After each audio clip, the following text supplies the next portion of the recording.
Boa noite. Agradecendo a Lucimar pelo estudo inicial, né? E continuando no nosso Livro dos Espíritos, hoje a partir da questão número 50, vamos continuar aí com o povoamento da Terra, Adão, né? E vamos ver assim, ó, essa posição que a doutrina traz para nós, as informações, né? Em relação a esse assunto que realmente é bem delicado, bem polêmico até, né? A questão de Adão. Que ainda há muita crença de que Adão e Eva foi o primeiro casal e a partir deles que as coisas aconteceram. Aí a gente vai recebendo outras informações, né? Então, de cara aqui na primeira questão, a 50, aqui é o item 3, né? Povoamento da terra, traço Adão. Item 50, ou questão 50, né? A espécie humana começou por um só homem? Começa assim, né? A espécie humana começou por um só homem? Foi? Pois é. A pergunta então é: não. Aquele que chamais Adão não foi o primeiro, nem o único a povoar a terra. Ou seja, não foi o primeiro e nem era o único a povoar a terra na época que eles atribuem a ele, né? Na Bíblia, não, no dicionário bíblico, que é uma interpretação católica, que ele é feito pelas edições paulinas, ele fala assim, já dá uma dica de interpretação. Ele fala assim: Adão, Adão, entre aspas, homem. Aí a gente pode entender humanidade, né? Etimologia incerta. O primeiro homem, a tradução comum do termo com o nome próprio, Adão, é uma tradução incorreta. Até Gênesis 4, 25, onde o termo é usado como nome próprio pela primeira vez, a palavra significa homem. O homem foi feito do pó da terra.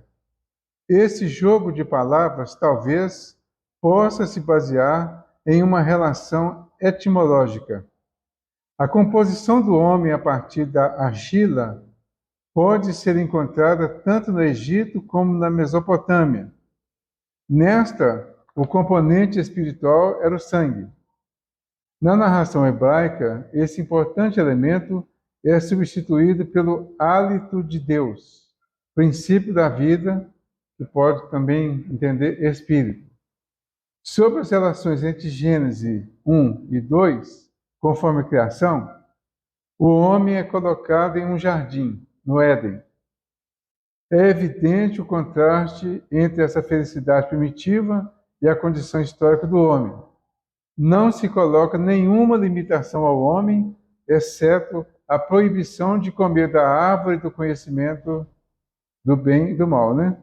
A capacidade de dar o nome aos animais demonstra a superioridade do homem sobre eles. No mundo antigo, dar o nome era um índice de autoridade. E aí vai com uma série de interpretações e tal. Mais para frente, ele fala da Eva. Então, Eva significa mulher. Adão, homem. Eva, mulher. Né? Adão e Eva vão representar a humanidade como um todo. E quando ele fez o homem e a mulher, ele fez o homem, né? E Deus criou o homem, a sua imagem e semelhança. Macho e fêmea os criou, homem e mulher, masculino e feminino. Razão e sentimento. Aí a gente vai ampliando as interpretações e vai melhorando o entendimento. Embora as interpretações que a gente tem hoje ainda sejam complexas um pouco, porque nós acostumamos com a ideia de Adão e Eva. Isso ficou, é isso mesmo, pronto, ninguém discute o assunto, né?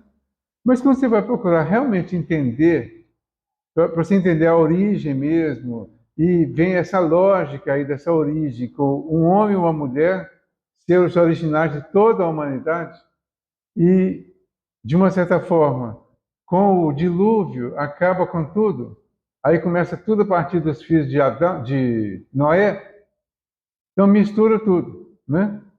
E aí a ciência vem depois demonstrar a questão dos antepassados do homem, os milhões de anos aí que já existiam os antepassados, que tinham uma semelhança com o que é o homem atualmente. Então tem uma série de coisas que precisam ser estudadas, pensadas, não que vai ser imprescindível isso para nós, né? Em relação à morte, que a gente precisa trabalhar e entender e ficar bem com ela, que a Lucimar acabou de falar, isso aqui não vai ter tanta importância, mas nós vamos entender a nossa origem, entender a importância da nossa vida aqui, de como precisamos valorizar essa vida aqui, e aí sim, isso vai fazer diferença lá no futuro, certo? Então, quando ele fala da mulher, ele falava assim, Eva, mulher, né? O casal andava nu, o que representava o controle do apetite sexual. Os dois são tentados pela serpente, para comerem do fruto proibido e depois são expulsos do Éden. Cada um dos três sofre um castigo. Para o homem, a maldição implica em que a terra não será mais dócil e fértil. O homem deverá arrancar o seu sustento da terra, com um trabalho duro, e ao fim deverá morrer. Na impoluta simplicidade do Éden, não havia cansaço nem morte. Depois da expulsão, o homem gera Caim e Abel. Essa narrativa não constitui uma explicação científica da origem do homem, nem uma história do início da espécie no sentido estrito do termo. Aí vem a queda. Então vem toda uma sequência lá que foi muito resumido na história bíblica, porque até ali é como se estivessem resumindo a história da humanidade até aquele ponto, com as informações que tinham. A escrita praticamente tinha acabado de surgir, né? Não tinha meio de comunicação, uma grande maioria das pessoas eram analfabetas. Então, alguns poucos que sabiam escrever alguma coisa naquela linguagem antiga e toda complexa também. Então, para chegar dessa época lá até nós aqui, se contar, realmente vai dar 6.000 anos. Mas tem muito tempo para trás, tem muita coisa para trás, porque a ideia, ele conta, inclusive, da origem da Terra, da formação da Terra, em poucas palavras, pode-se dizer, né? E aí ainda ficou aquele entendimento que tudo foi feito em 6 dias. No sexto dia que o homem, pronto, finalizou a criação. Então, muito resumido, 6 dias de 24 horas, como dá para entender, é resumido. Quando você entende como período de milhões e milhões e milhares de anos, aí se amplia um pouco mais, começa a fazer sentido, porque aí você vai mostrar a formação da Terra de uma forma natural, como natural é o crescimento e desenvolvimento do homem. Até então não se sabia sobre reencarnação, por exemplo, da forma que nós sabemos hoje. A ressurreição dos judeus pode ter sido um princípio de explicação da reencarnação para nós hoje, mas ainda não era bem explicado, tinha as suas confusões, né? Então só agora a gente começa a ter umas ideias que não podemos fechar a questão ainda, achar que essa já é a verdade absoluta, né? Temos que continuar estudando, pensando, refletindo, pesquisando, buscando as orientações dos cientistas que vão cada vez descobrindo mais coisas, e aí nós vamos montando a ideia todinha para construir a nossa história. Certo? Só isso. Bom, aí ele fala assim: podemos saber em que época viveu Adão? Aí eles respondem: mais ou menos naquela que ele assinalais, cerca de 4.000 anos antes de Cristo. Ok, alguma coisa combinou então, né? Responderam, bem tá. Então, quem que era esse tal desse Adão, então? Aí você fala, se foi há 6.000 anos atrás para nós hoje, 6.000 anos atrás, pelo que a ciência está trazendo a formação de tudo, a tendência é a gente entender que o homem está vindo de bem antes, né? E aí as informações vão se completando, vão sendo trazidas para nós. Tudo que aconteceu aqui, essa história todinha da Bíblia, tem um simbolismo que a gente, quando vai transformando em símbolo, você pega Adão e Eva, transforma em homem, mulher, transforma em humanidade, representando o princípio da humanidade, o princípio do espírito, iniciando a sua fase mais avançada de evolução espiritual.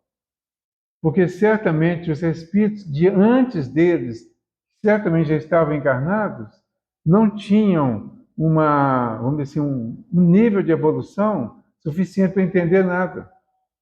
Então, até ali, a gente pode até imaginar que seria o mundo mundo primitivo, certo? Então, até ali, mundo primitivo. O que tinha nesse mundo primitivo? Eu não tenho informação assim concreta, né? Mas temos que dizer, então, a partir daqui, algumas coisas mais concretas para hoje começaram a acontecer. E ali inicia, simbolicamente, a evolução humana. Então, a partir deste primeiro que eles chamaram de homem, e dessa primeira que eles chamaram de mulher, desse casal, aí sim, com eles iniciou a evolução humana de uma forma mais objetiva, mais crescente, mais inteligente até, né? E é a partir daí, então, que a humanidade começa a crescer para a sua evolução espiritual. É quando o espírito assume uma posição mais concreta, mais inteligente, talvez até mais racional em relação às anteriores, e aí começa a evolução. Pode ser também o momento em que a Terra entra na fase de prova e expiação. Pode ser. Certo? Por quê? Eu sempre relaciono isso aí com a morte do Caim, do Abel. Porque o Caim matou o Abel, né? Então, até então, pelo simbolismo, existia Adão, Eva, Caim e Abel. Aí, de repente, Caim mata o Abel. Inveja? Será que já tinha inveja naquela época? Né? Aí, bom, de onde que veio tudo isso? De onde surgiu esse assassinato aí, esse raciocínio todo aí de um ficar observando o outro e entender que o outro tinha sido aparentemente beneficiável, porque tudo que o Abel fazia parecia que dava certo, mas tudo que o Caim fazia parecia que dava errado, né? Aí você vai juntando tudo isso aí, bom, tem alguma coisa muito maior nisso aí, né? Aí a gente vai lá no Emmanuel, Caminho da Luz. O livro já é bem sugestivo, né? A Caminho da Luz. A Caminho da Luz é a caminho do entendimento, da clareza de entendimento. Porque o não entendimento é ignorância, desconhecimento, treva, escuridão em termos de inteligência. Quando a luz começa a chegar, começa a clarear tudo. Na medida que a luz vai aumentando, as coisas vão clareando e vai combatendo a treva da ignorância a partir daí. Então, aqui, logo no início, o Emmanuel fala assim dos ensaios assombrosos. Ele fala assim, as formas intermediárias da natureza, que já são intermediárias entre os animais, né, aqueles animais monstruosos que ele fala que assombrosos, e o homem, e a forma humana. Fala assim, nessa altura, os artistas da criação inauguram novos períodos evolutivos no plano das formas. A natureza torna-se uma grande oficina de ensaios monstruosos. Após os répteis, surgem os animais horrendos das eras primitivas. Os trabalhadores do Cristo, como os alquimistas que estudam a combinação das substâncias na retorta de acuradas observações, analisavam igualmente a combinação prodigiosa dos complexos celulares, cuja formação eles próprios haviam delineado, executando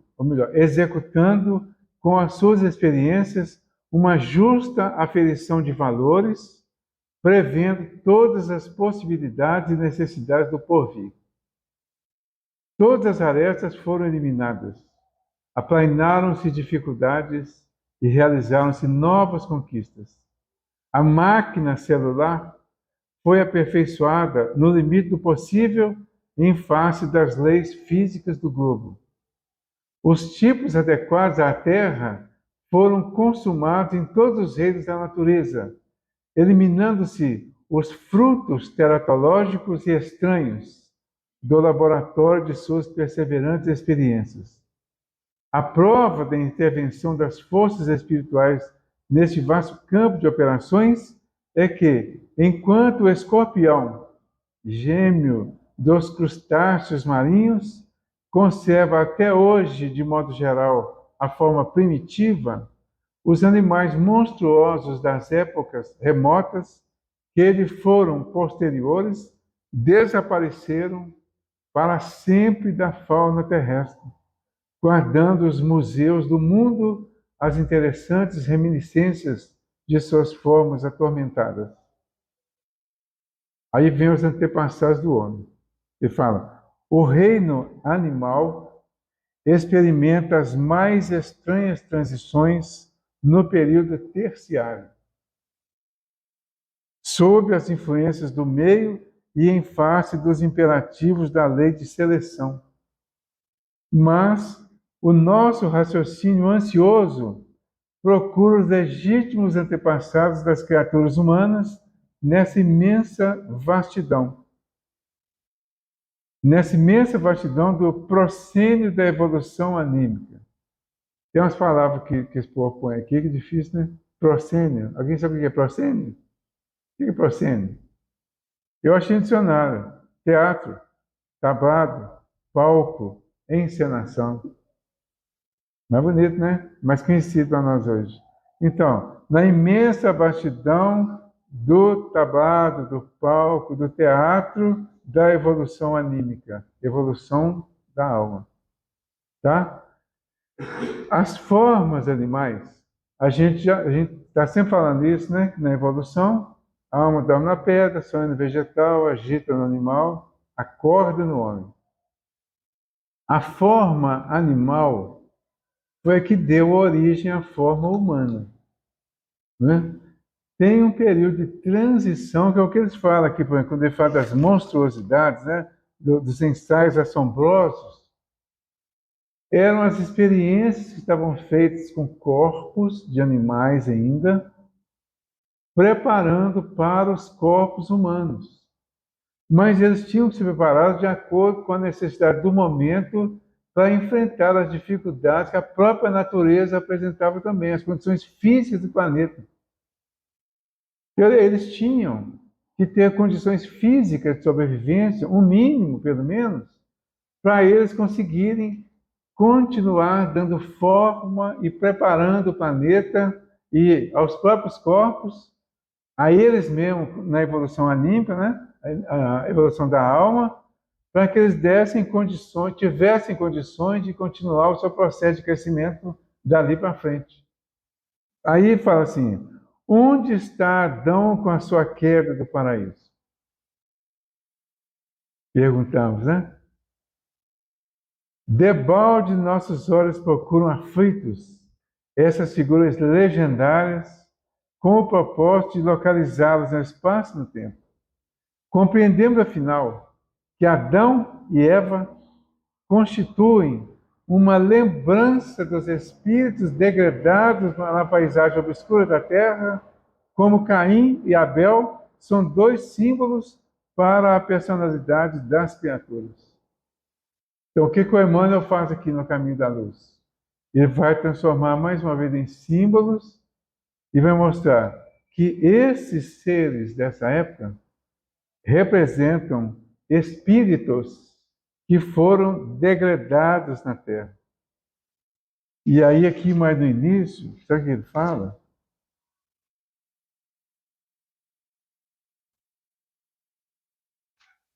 Você vê aquela parte?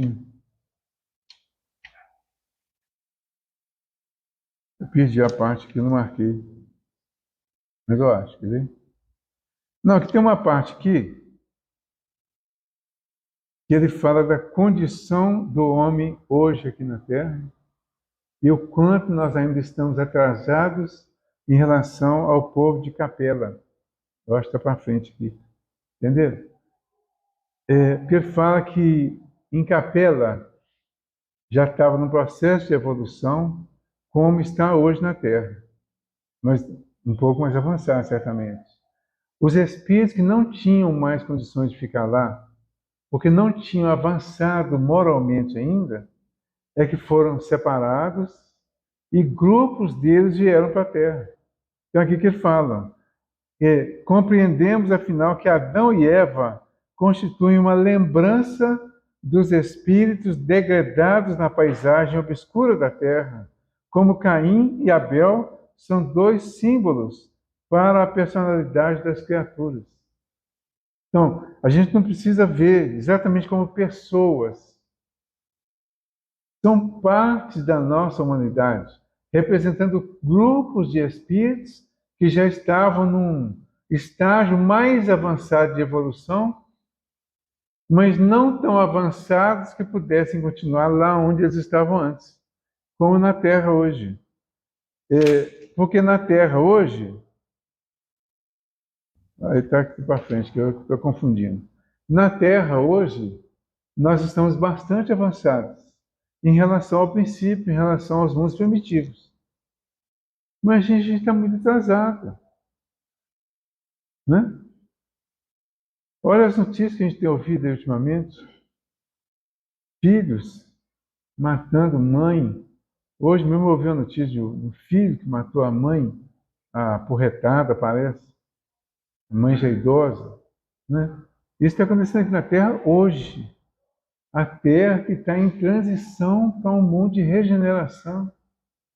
Capela que estava em transição, provavelmente para um mundo de regeneração, ou até mais, selecionou esses espíritos e mandaram para cá, para eles darem continuidade aqui, onde, eu imagino assim, tá? Não afirmo isso não, mas eu imagino assim, onde estava iniciando uma nova fase da Terra que já tinha passado pela condição primitiva. Então, evoluiu, atingiu a condição de prova e expiação, e aí começam a vir espíritos culpados para cá, espíritos ainda bem delinquentes, né? Rebeldes, e vêm representando essas raças aqui.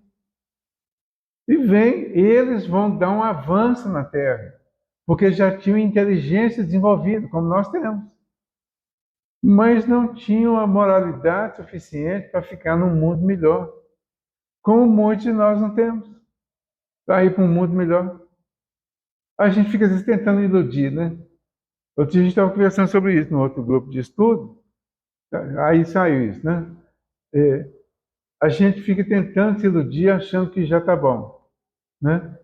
Aí a gente fica tentando, não, espírito não tem medo de morrer, não tem medo da morte, não, né? Fica iludindo. A gente se ilude. Então, a questão não é se está ou não iludido, né? Eu vou julgar isso, não. Isso aí precisa ser analisado por cada um de nós com tranquilidade íntima. Se eu tenho ou não tenho medo e por quê? Então, isso é um ponto básico, mas sem ilusão. Sem nos iludir, sem ficar naquela sensação de que, já que eu sou espírita, já que eu faço alguma coisinha, eu vou chegar lá e vão dar um jeitinho. Não vão dar jeitinho.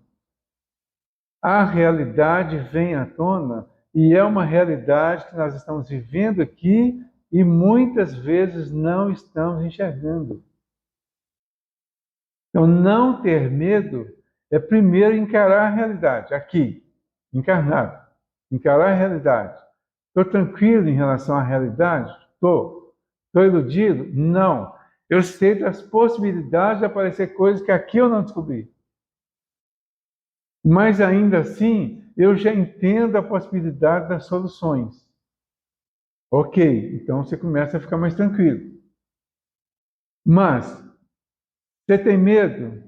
Não sei. Aí começam as interrogações, né? Você está tranquilo? Tô. Por quê? Bom, entendeu? A doutrina do raciocínio, nós não estamos na fase do raciocínio humano. Então eu preciso entender essas coisas. Por que que eu penso assim? Por que que eu penso assim? Por que que eu acredito nisso? Por que que eu acredito naquilo? Por que que eu estou no Espiritismo? Qual que é o meu propósito aqui? Ah, eu vim aqui para conseguir uma cura espiritual. Ok. No princípio, vale tudo. Esse é o objetivo definitivo? Cura. A gente ainda está discutindo cura. Cura. Cura milagrosa. Já? Estamos discutindo a cura milagrosa, entre aspas, porque fica parecendo que não é, né? Mas a expectativa é. No início, tudo bem. Aí a pessoa vem, nunca veio no centro espírita, está com um problema físico, às vezes um problema moral também, vem para buscar um consolo. Acha um consolo, acha explicação, acha até um jeitinho de amenizar a dor. Ok? Resolveu? Não. É só o princípio. Mas quanto tempo eu ainda vou ficar lá dependendo só da cura que eu fui buscar um dia e que fica indo e voltando? Porque eu não mudo. É isso que a gente tem que resolver. Por que que vai e volta? Por que que eu ainda estou dependendo da cura espiritual? Por que que eu ainda fico dependendo de uma série de coisas externas, especialmente vindas dos Espíritos? Por que que eu ainda vejo Jesus, principalmente como aquele camarada que fez aquele tanto de milagre lá? Aí eu vejo Jesus que fez aquele tanto de milagre e ainda fico com a crença que ele vai voltar. E certamente vai fazer os milagres todos de novo, né? Quem sabe eu seria um dos beneficiados, né? Entenderam? Como que é tudo ilusão? Ele não vai voltar fisicamente, provavelmente. Não vamos afirmar isso. Mas não vamos esperar isso também, não. Porque o que ele tinha que fazer para nós é que ele já fez. Ensinou como fazer o nosso próprio milagre. É o milagre da transformação de nós mesmos. Eu adoeço hoje porque eu errei ontem. Se eu acertar hoje, eu não vou adoecer amanhã. É simples assim. Não vou precisar de milagre. Mas e se eu tiver o milagre hoje e eu não mudar, eu vou adoecer de novo amanhã. O Lázaro foi ressuscitado, não foi? Então não tem notícia disso, né? O Lázaro foi ressuscitado. Milagrosamente, pelo menos pela teoria, né? Mas o Lázaro morreu. Adiantou ele ser ressuscitado? Nesse sentido, não. Adiantou porque a ressurreição do Lázaro foi uma lição que ficou para a humanidade. E a lição não foi o milagre. Entendeu? Então, se nós estivermos esperando isso ainda hoje, a gente está nessa pergunta aqui. Onde está Adão com a sua queda do paraíso? Adão sou eu? Em algum momento eu vou cair do paraíso? Vou ser expulso? Ah, não, mas agora eu já estou condenado a trabalhar, né? A mulher hoje já está condenada a ter filho com dor. Como seria? Sem dor, como? O processo é doloroso mesmo, é delicado. Já diminuiu muito, né? As mulheres da minha época, e, pois é, mas as mulheres da minha época não tinham as facilidades que tem hoje, não. Entreguei, né, Xará? Entenderam? Não tinha. Era em casa, na maioria das vezes nascia sozinha em casa. Quando a parteira chegava, já tinha acontecido tudo. Ela só cortava, às vezes, dependendo da vizinha que fosse para ajudar, se fosse um pouquinho mais ousada, ela mesmo já tinha cortado lá o fio lá do umbigo, né? E era assim. E não podia gritar, não. Lá em casa não podia nem gritar. Por quê? Porque tanto de menina, ninguém sabia o que estava acontecendo. Naquela época não falava dessas coisas, né? Não podia nem saber, não. Não podia gritar, sentia dor, porque depois a gente. Depois, já fica mais sério, vai ficando sabendo, né? As próprias mães, agora, né? Em tempos passados aí, as mães passaram a contar, ficou mais aberto isso, né? Mas antes não. Você olhar para sua mãe lá, eu com 8 anos, 9 anos, né? De ano em ano eu via minha mãe engordar. Aí passava mais ou menos um tempo lá que ele não sabia exatamente quanto, nascia um menino e ela emagrecia, né? E eles falavam que era cegonha que trazia. E a gente acreditava, não tinha jeito, né? Passava mais ou menos um ano e pouquinho, a barriga crescia de novo. Aí, dá uns dias, nascia o menino, a barriga murchava. Isso lá em casa aconteceu 11 vezes. Quer dizer, eu fui o primeiro, né? Não vi. O segundo, provavelmente, eu não vi, porque foi um ano depois. Mas os outros já comecei a ter uma noção, pelo menos, de tudo isso, esse vai e vem aí, né? Essa barriga cresce, diminui, e só, me parece que só o último, aliás, a última e o penúltimo é que nasceram no hospital. O resto foi tudo em casa. A parteira morava lá em cima, lá do Bom Jesus. A gente morava aqui na Aparecida, né? Tinha carro, tinha telefone para ligar para a parteira. A gente nem sabia o que era telefone naquela época, né? As estradas, as ruas que nós tínhamos aqui nesse bairro aqui, se a gente contar como aquelas ruas aqui, ninguém acredita. Se contar que aquela avenida ali era um brejo, um córrego, você tinha que ficar passando em ponte para passar de um lado para o outro, você vai passando a avenida ali agora e fala, que é isso? Claro que não é assim. Mas era. Então, tudo isso aí faz parte de um processo de transformação, né? E de lá até agora, muita coisa mudou rapidamente até. Então, há um processo de evolução, porque a inteligência também desenvolveu. As coisas estão aperfeiçoando, estão crescendo, estão evoluindo. Mas os crimes que aconteciam naquela época, muitos continuam acontecendo, às vezes até mais bárbaros. Então, desenvolveu cientificamente, tecnologicamente, mas moralmente, as coisas continuam acontecendo. Certamente houve uma evolução que aumentou também a população, né? Mas precisamos ainda trabalhar muita coisa em nós, principalmente em nós. Esquece os outros. Vamos trabalhar em nós. Então, onde está o Adão? Debalde nossos olhos procuram aflitos essas figuras legendárias. Mais para baixo ele fala assim: examinada, porém, a questão nos seus prismas reais, vamos encontrar os primeiros antepassados do homem sofrendo os processos de aperfeiçoamento da natureza.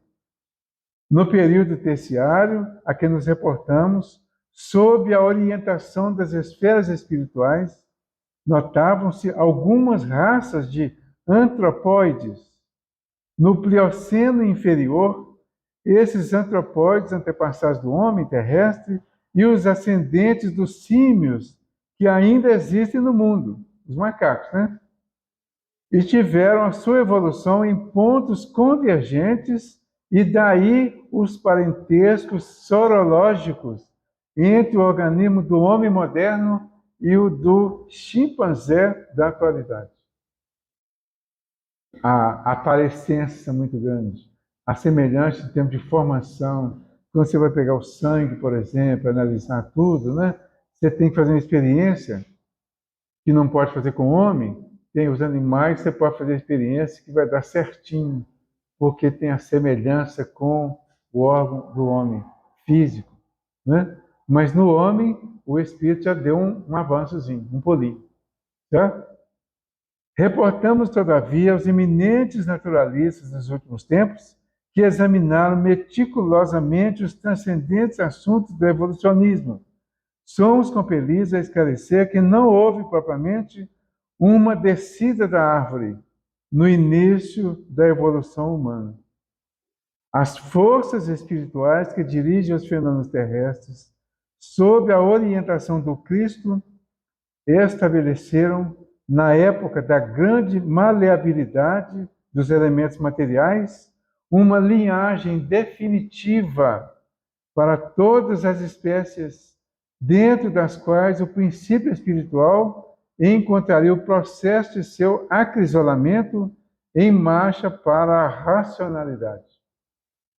Os peixes, os répteis, os mamíferos, tiveram suas liagens fixas de desenvolvimento e o homem não escaparia a essa regra geral.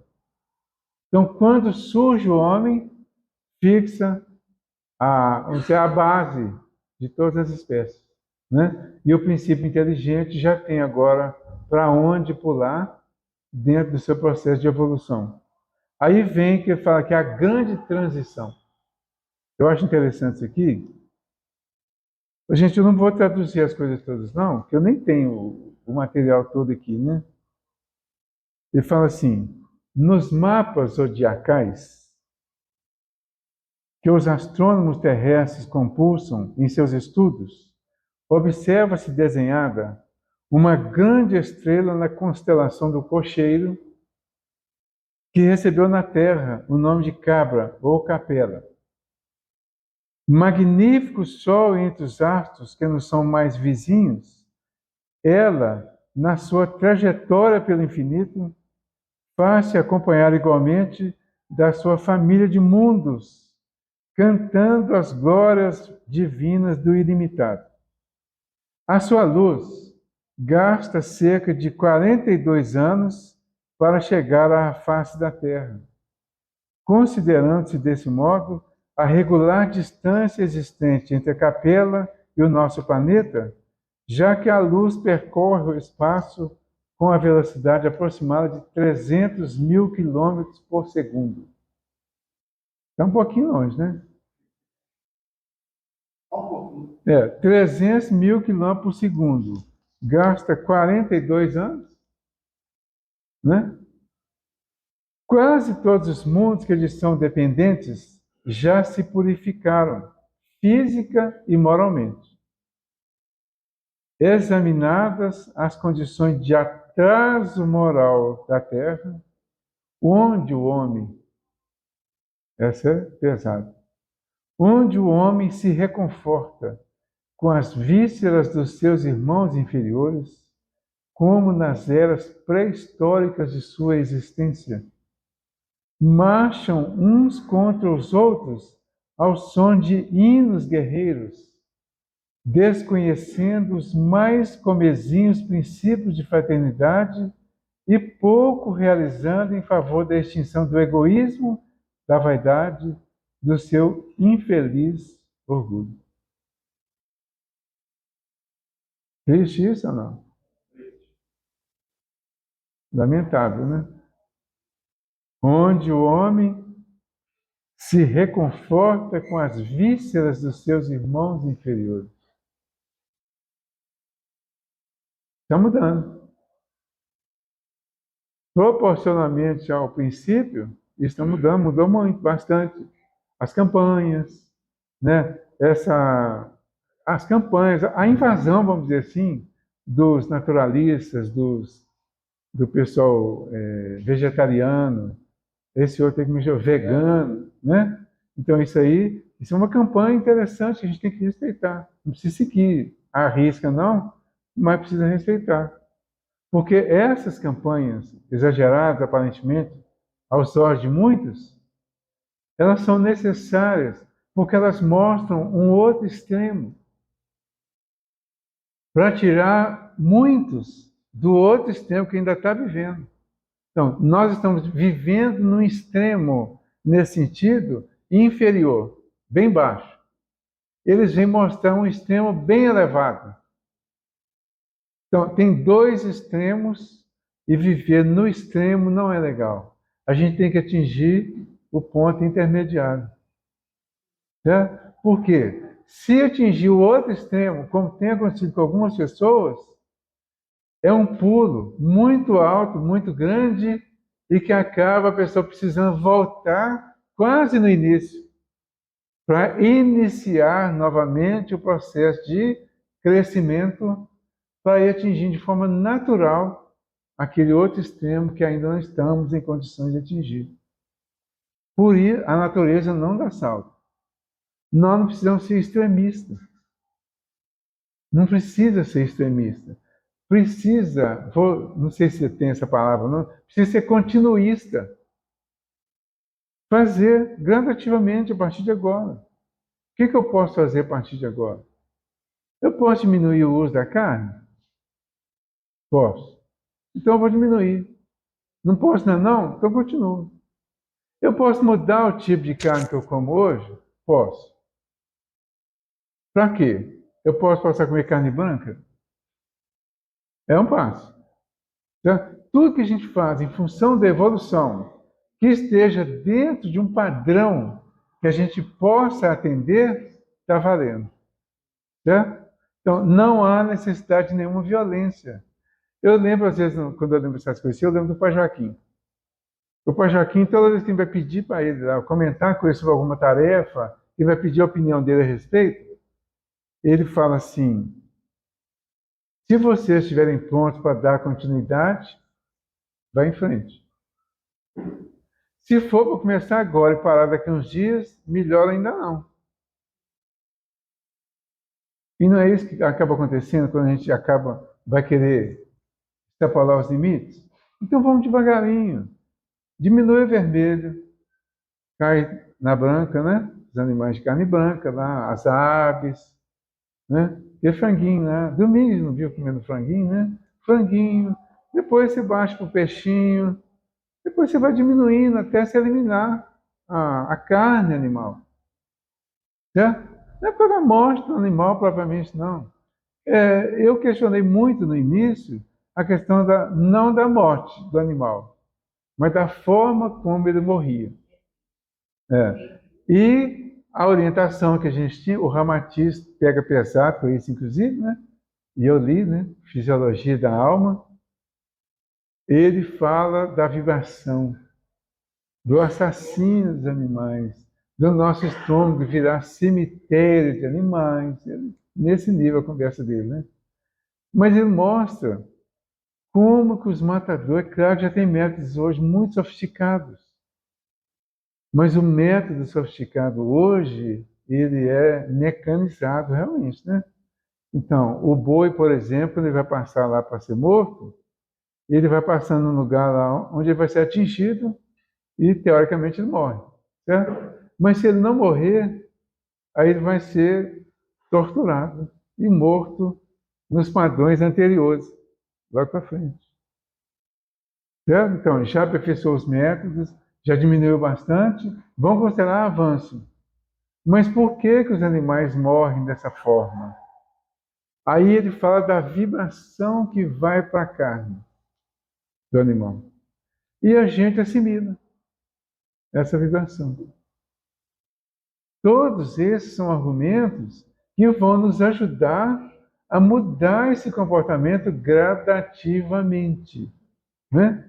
Todos os vícios, todas as dependências, nós vamos analisar como algo que precisa ou não. Mas o que precisa ou não é pela opinião dos outros, é pela minha conclusão, pelo meu aprendizado. Certo? O que os outros pensam a respeito do meu vício pode afetar muito e me obrigar a largar logo e eu voltar logo depois. Quando eu penso a respeito e começo a descobrir, eu posso deixar isso? Posso. Por que que eu posso deixar isso? Porque eu preciso. Eu preciso me desapegar de determinadas coisas aqui da Terra, porque eu estou preparando a minha desencarnação. Isso é inevitável.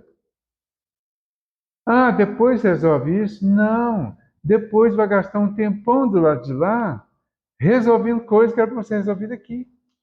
Então vamos começar a trabalhar isso aqui tranquilamente, mentalmente, preparar o raciocínio, preparar o argumento, para que quando chegar lá, essas coisas já estejam dispensadas. Para pensar em outras coisas maiores. Isso não aconteceu lá em Capela. Por isso é que os espíritos vieram para a Terra. E se eles tivessem se preparado lá, não teriam vindo para a Terra. Não teriam nada para espiar, para inaugurar provavelmente a Terra como um mundo de prova e expiação.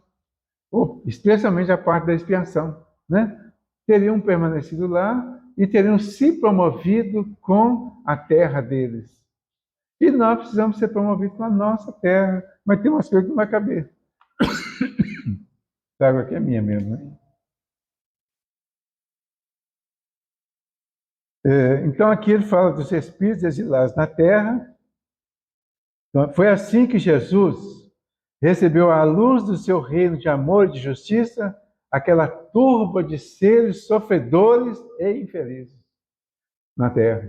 Jesus é o governador da terra. O Emmanuel está falando isso aqui desde o princípio. Que Jesus é o responsável pela terra, o Cristo, não Jesus, o Cristo. O Cristo que veio através de Jesus, que se mostrou através de Jesus. É o Jeová, o responsável pela terra. Certo? Então era ele que estava lá. Por que ele veio? Recebeu a luz do seu reino de amor, de justiça, aquela turba de seres sofredores e infelizes. Com a sua palavra sábia e compassiva, exortou essas almas desventuradas à edificação da consciência pelo cumprimento dos deveres de solidariedade e de amor no esforço regenerador de si mesmas. Mostrou-lhes os campos imensos de luta que se desdobravam na terra, envolvendo-as no halo bendito da sua misericórdia e da sua caridade sem limites. Abençoou-lhes as lágrimas santificadoras, fazendo-lhes sentir os sagrados triunfos do futuro e prometendo-lhes a sua colaboração cotidiana e a sua vinda no porvir. Está aqui, Emmanuel falando. E ele veio. 2000 anos depois dessa possível estada do Adão, que ele relaciona aqui com a chegada desses grupos de espíritos, ele veio. Veio e reforçou os ensinamentos para muitos que ainda estavam na Terra e provavelmente muitos que ainda estamos na Terra vindos de Capela. Porque certamente ainda tem gente de lá que está aqui marcando passo. Né? Não sei quem. Não, nem sou eu também, não sei não.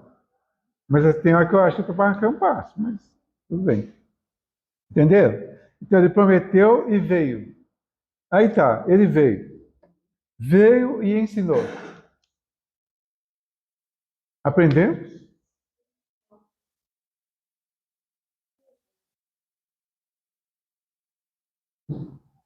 Estamos prontos para a próxima fase? Ele falando de regeneração aqui, e foi da preparação para a regeneração. Na expiação e prova, nós estamos combatendo o primitivo. Melhorando, combatendo é feio, né? Nós estamos melhorando o primitivo e construindo o regenerado. Porque o primitivo que vem para a Terra e que teve o contato com esses que vieram de Capela, teve a oportunidade de aprender com eles, tanto o certo quanto o errado, tanto o que precisa quanto o que não precisa fazer. Estamos originários do primitivo, então somos filhos do primitivo.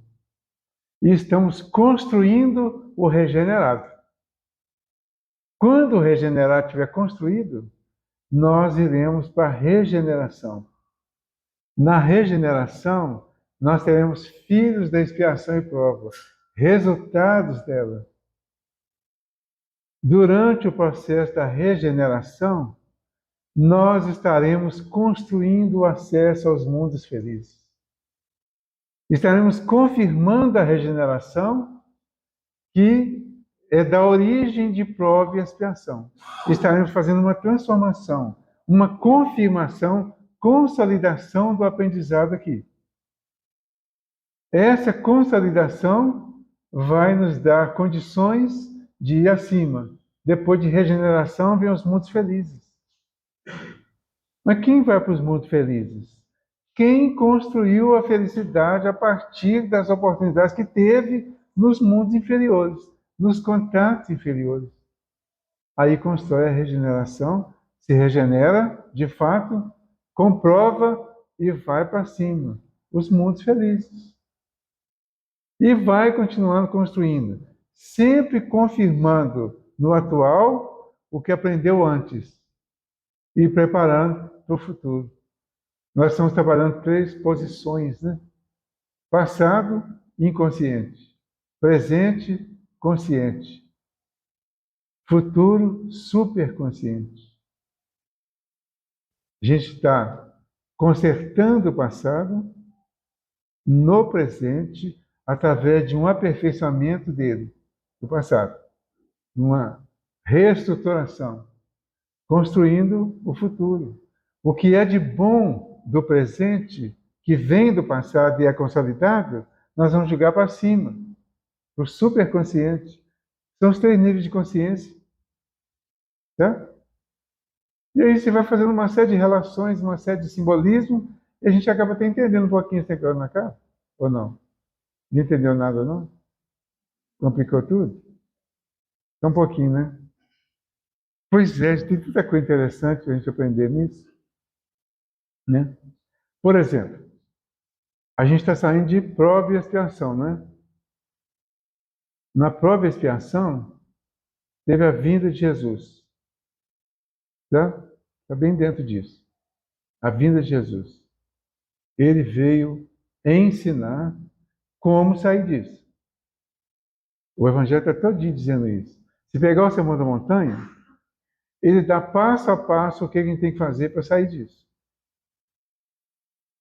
Fase de aprendizado. Tá? Aprendizado do que Jesus veio ensinar. Que o Cristo veio ensinar através de Jesus. Estamos aprendendo? Com certeza. Todo mundo aqui já leu, pelo menos, o Sermão da Montanha, não já?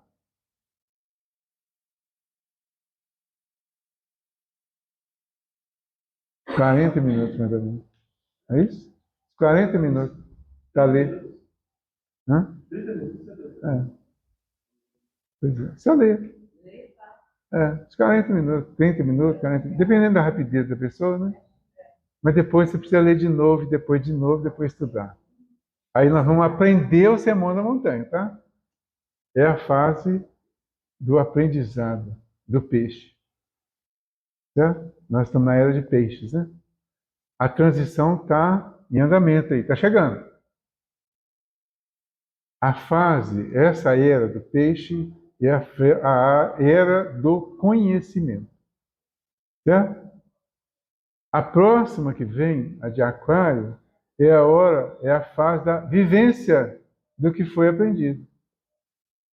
Mas o que foi aprendido precisa, pelo menos, ter tomado uma posição íntima em nós para ela avançar para a fase seguinte, de vivência, de prática. Se não tiver penetrado, não vai acontecer.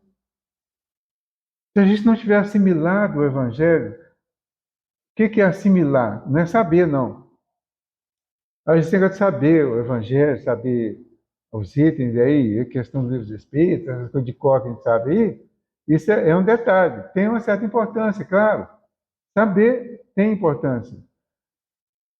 Mas o saber teórico não vai resolver na hora da prática se ele não tiver sido assimilado no tempo certo de assimilação.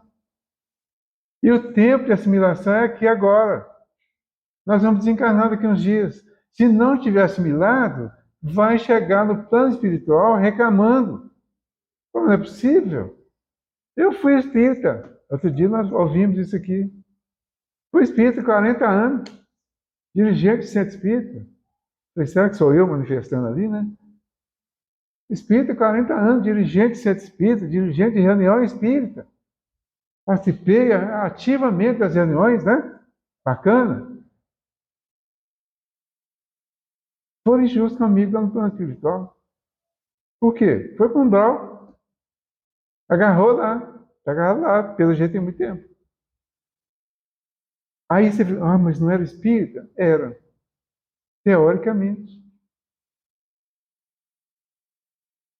Era realmente espírita? Ou seja, sou realmente espírita? Posso afirmar isso? Posso, para mim, se realmente for. Mas a primeira negação disso é afirmar para os outros. O cristão não precisa ficar falando que é cristão, não. Nem o Espírito. Não precisa.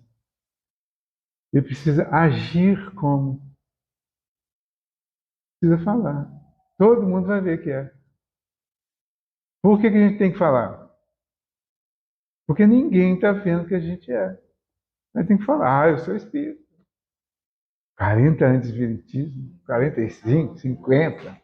Hã? E aí? Não precisa falar. Só ser. Agir como? Naturalmente. Sem querer mostrar. Está no Sermão da Montanha, a orientação sobre isso. Não permitir que a esquerda veja o que faz a direita. A esquerda é a que precisa chamar atenção, precisa informar, precisa gritar, eu sou isso. A direita é a que é, simplesmente. Age. Você olha para o Jonas e fala, Jonas, trabalhador, incansável, né? Hã? Ué. Você olha para a pessoa e fala assim, olha, está ali um trabalhador espírita. Você fica falando que é o que não é? Não. Todo mundo vê. Pequenas atitudes, não precisa ninguém ser perfeito ainda não. Pequenas atitudes que demonstrem naturalmente que nós já melhoramos. Um dia desse no estudo surgiu exatamente uma conversa desse tipo assim. Por quê? Uma pessoa afirmando, uma pessoa até já antiga né, no Espiritismo, exatamente, a conversa foi bem parecida com essa. A pessoa, não, porque eu acredito que nós já melhoramos muito. Nós já temos condição de fazer muita coisa. Ele falou, ó, eu vou falar por mim. Eu não estou certo disso, não. Eu não quero estar certo disso para os outros. Eu quero estar certo disso para mim. Eu quero estar convicto, eu, sem precisar falar com ninguém. Eu quero estar convicto de que eu realmente estou bem, espiritualmente. Porque essa convicção que você tiver pela sua consciência é o que vai ser visto lá depois. E já vai ser visto de alguma forma aqui. As pessoas, quando se aproximavam do Chico, não é 9 e 10. Eu estava indo até 9, não, eu estava indo até 9 e 10. Sério, esqueci completamente. Mas as pessoas que se aproximavam do Chico, vocês não precisam ouvir mais. Necessidade surge. E eu te falar. As pessoas se aproximavam do Chico e sentiam mudança do clima quando chegava perto dele. Tá? Mudança do clima, do ambiente. Quando você ia entrando na aura dele, alguns dizem que era então de 10 metros em torno, né? A hora que você ia entrando no clima dele, você ia mudando completamente o sentimento, a sintonia. Aí ele falava que ele era um verme. E quem tem cisco no nome não deve ser lá grande coisa. E assim vai. Vamos agradecer então a oportunidade de hoje. Desculpe, eu realmente eu incorporei completamente em relação ao tempo dele. Para mim era até 9 e 10, não sei porquê. Então, vamos agradecer, né? Pedir a Jesus nos ilumine, nos abençoe. Que vocês me perdoem porque eu passei de tempo. Jesus amigo, nós agradecemos por este momento, por essa oportunidade, por esta casa, por esses conflitos que às vezes criamos em nossas próprias mentes, para nos fazer refletir mais, aprender mais, praticar mais, melhorar mais, falar menos, exigir menos,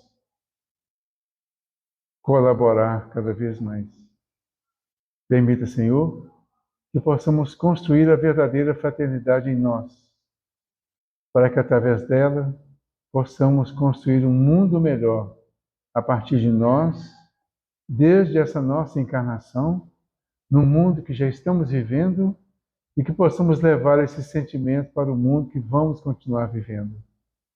Obrigado, Senhor, pela presença dos teus mensageiros, pela tua vinda aqui na terra para nos ensinar, para nos esclarecer, para nos exemplificar o que precisa ser feito e como ser feito para atingirmos a nossa redenção. Que o teu amor nos envolva agora e sempre. Que assim seja. Muito obrigado, Jesus.